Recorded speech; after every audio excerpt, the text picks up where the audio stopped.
The Supreme Court will hear a case about ineffective lawyers when it next meets for oral arguments at the end of the month, but the case also is wrapped up in the hot-button issues of the death penalty and illegal immigration. Estes v. Davis has not received much attention from court watchers anticipating a slew of blockbuster cases this term, but the justice's ruling on the dispute could have a lasting impact on many criminal and death penalty cases and the legal protections given to illegal immigrants.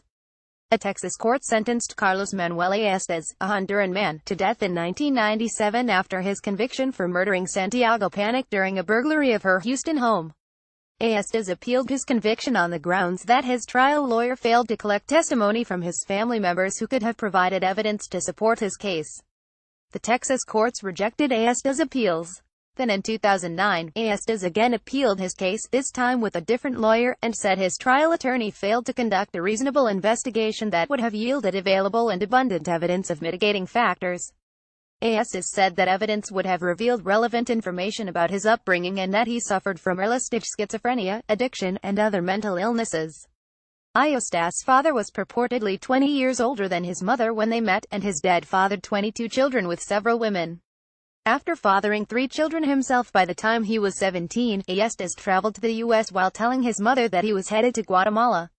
Along the way, Estes' family has said, he was abducted in Mexico and held for ransom. A federal district court ruled against Estes' later appeal on a procedural matter, saying that Estes had not raised the new claims in earlier proceedings in the Texas state court. The Fifth Circuit Court of Appeals agreed, but a ruling from the Supreme Court may have helped breathe new life into Estes' case. The Supreme Court issued a 7-2 opinion in Martinez v. Ryan, written by Justice Anthony Kennedy in 2012, which said that an attorney's blunders in court proceedings after a conviction do not give the courts a reason to excuse procedural defaults. Estes sought a rehearing in light of that decision and filed a motion for investigative assistance that he deemed reasonably necessary to prove his claims. The federal courts shot down his motion.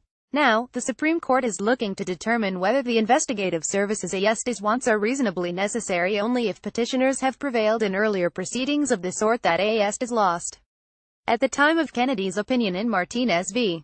Ryan, the late Justice Antonin Scalia dissented because he thought Kennedy was creating a constitutional right to effective counsel in collateral court proceedings, such as the later hearings on Estes' appeals.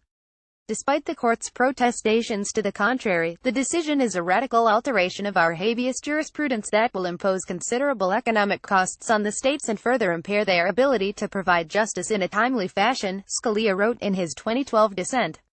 The balance it strikes between the finality of criminal judgments and the need to provide for review of defaulted claims of ineffective assistance of trial counsel grossly underestimates both the frequency of such claims in federal habeas, and the incentives to argue, since it is a free pass to federal habeas, that appointed counsel was ineffective in failing to raise such claims. Justice Clarence Thomas joined Scalia's 2012 dissent. Whether Scalia's successor, Justice Neil Gorsuch, shares the late justice's view or that of his former boss, Kennedy, could prove critical in determining the outcome and scope of the High Court's decision in Estes. The court agreed to hear Estes less than 1 week before Gorsuch joined the High Court. A ruling in favor of Estes could provide convicts fighting death sentences with additional avenues to delay their executions. Whether that factor plays into the thinking of justices on the High Court's ideological left remains to be seen. But Justice Stephen Breyer has repeatedly called for the Supreme Court to review the constitutionality of the death penalty, and other justices on the High Court's left-leaning bloc have routinely dissented from the High Court's decisions allowing executions to proceed. The Supreme Court will hear Estes when it next gathers for oral arguments October 30th.